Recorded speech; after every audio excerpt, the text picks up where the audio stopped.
Next, a debate on the war in Iraq with British Parliament member George Galloway, who opposes the war, and author Christopher Hitchens, who favors it. Democracy Now! Radio host Amy Goodman moderates this debate. It's 2 hours. Well, I can't think of a more critical time to have this debate. The resolution on the floor, the March 2003 war in Iraq, was necessary and just. Our first speaker will be Christopher Hitchens. He will speak.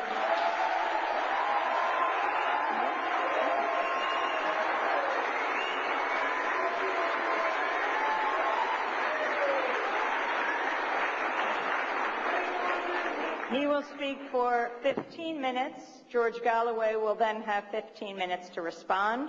We'll follow the same order for the next 2 rounds, one of 10 minutes and then 5 minutes. And then we'll have a 35-minute discussion and follow up with 5-minute closing remarks when the order will be reversed. George Galloway is with the Respect Party, MP for Bethnal Green and Bow in East London.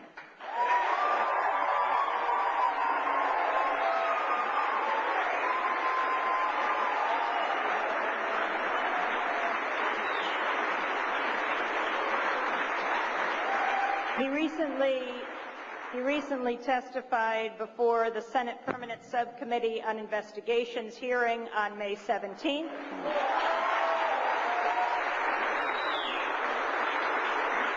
Responding to charges related to Iraq's Oil for Food program. He's the author of a new book published by the New Press called Mr. Galloway Goes to Washington.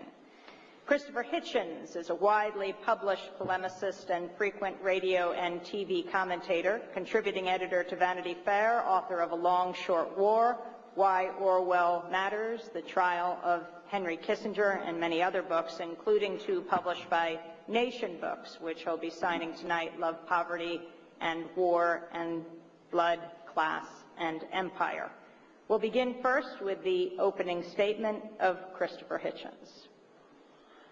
Thank you.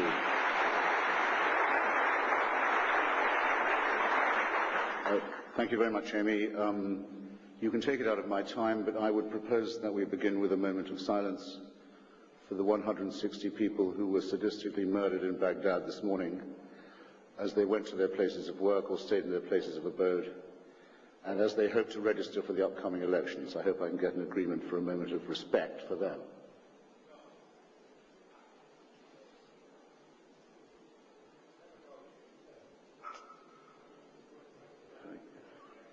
Very good, and I thought those comments were also very worth the hearing. I'm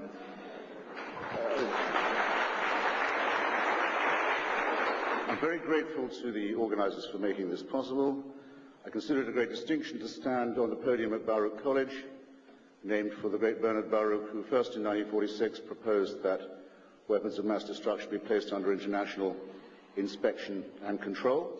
I'm grateful to the audience also for giving me the chance to revisit my misspent Trotskyist days. Dishing out a leaflet in steaming heat on the street outside made me feel and look, I hope, much younger. And we're also, of course, on this side of the House here to share with Mr. Galloway the ambition that his views and his record be much better known than they are. And most of you, I hope, will have the leaflet that details this, and those of you who don't, and those of you who are watching or joining us from other audiences can go to hitchensweb.com and download the whole lot, and I hope they will, and share it.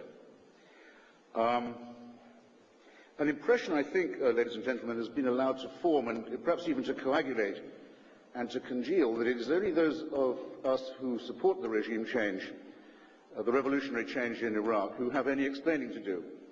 I think that that assumption needs to be counted from the very beginning. If you examine the record of the so-called anti-war movement in this country and imagine what would have happened had its counsel been listened to over the last 15 and more years, you would have a world in which the following would be the case. Saddam Hussein would be the owner and occupier of Kuwait. He would have succeeded in the annexation, not merely the invasion, but the abolition of an Arab and Muslim state that was a member of the Arab League and of the United Nations. And with these resources, as we now know, because he lost that war, he was attempting to equip himself with the most terrifying arsenal that it was possible for him to lay his hands on. That's one consequence of anti-war politics. That's what would have happened. In the meanwhile, Slobodan Milosevic would have made Bosnia part of a greater Serbia, and Kosovo would have been ethnically cleansed and also annexed. The Taliban would be still in power in Afghanistan if the anti-war movement had been listened to, and Al-Qaeda would still be their guests. And Saddam Hussein, with his crime family, would still be privately holding ownership over a terrorized people in a state that's been most aptly described as a concentration camp above ground and a mass grave underneath it. Now, if I had that record politically, I would be extremely modest. I wouldn't be demanding explanations from those of us who said it's about time that we stop this continual capitulation to dictatorship, to racism, to aggression and to totalitarian ideology, that we will not allow to be repeated in Iraq, the failures in Rwanda and in Bosnia and in Afghanistan and elsewhere.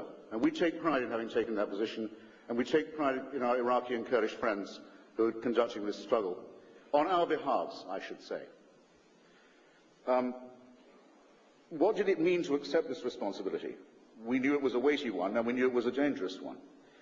I will argue that the war was both just and necessary. I think one could separate perhaps the two concepts. Iraq had lost its sovereignty as far as a state can do under international law. There are 4 conditions under which a state may be deemed or said to have sacrificed its sovereignty.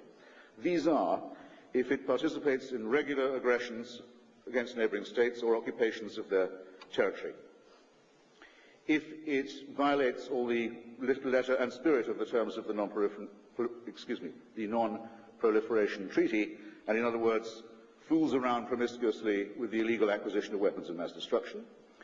Third, if it should violate the Genocide Convention, the signatories to which are obliged, without further notice, to act either to prevent or to punish genocide. And fourth, if it plays host to international gangsters, nihilists, terrorists and jihadists. Iraq met all these 4 conditions repeatedly and demonstrated its willingness to repeat them on many occasions.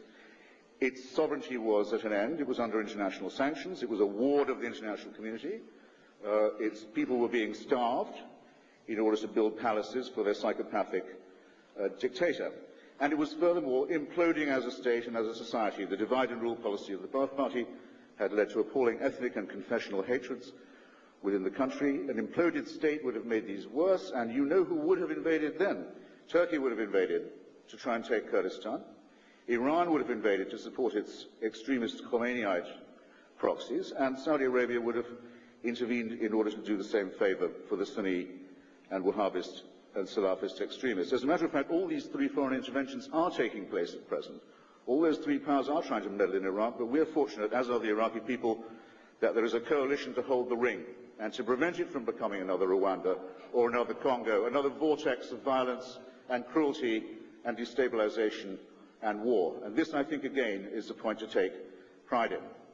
It was the only responsible course. I'm willing at any point to take questions, and I'm sure I shall be invited to, about my own criticisms of and misgivings about differences with those who conducted and conduct this policy.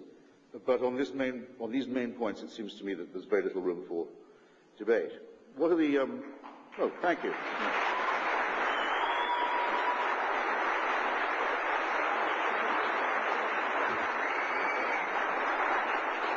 Now, we know, and we make no secret of the extraordinary difficulties that have attended this I think, very noble and risky and worthwhile enterprise.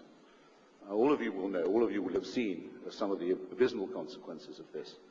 But you have, I think, the responsibility of imagining what the alternative would be. I am simply going to say what I think the positive reasons are. The positive consequences are. And I hope someone will be showing me the time, maybe, just so I don't trespass on my own argument or the patience of the comrades. Who's going to be showing me the time? You, okay. Will you let me know when I've got 3 minutes, say? Positive results, ladies and gentlemen, brothers and sisters. A man who planned and ordered and supervised and took delight in the genocide and torture and aggression